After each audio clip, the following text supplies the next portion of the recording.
certo Pasqualino pescatore viveva in assoluta povertà, però sentiva sempre in fondo al cuore qualcosa che diceva un di verrà.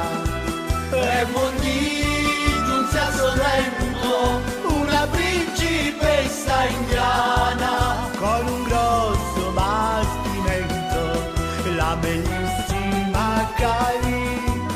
Pasqualino la guardò e Cali si innamorò ed in India lo portò. Pasqualino Maharaja a cavallo all'elefante, con in testa un gran turbante, per la giungla se ne va.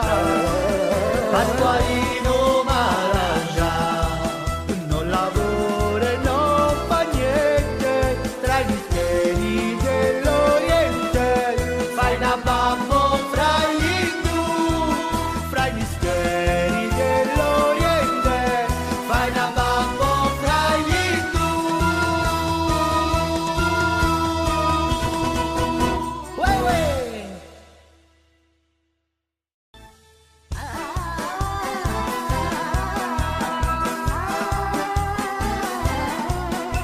Un certo Pasqualino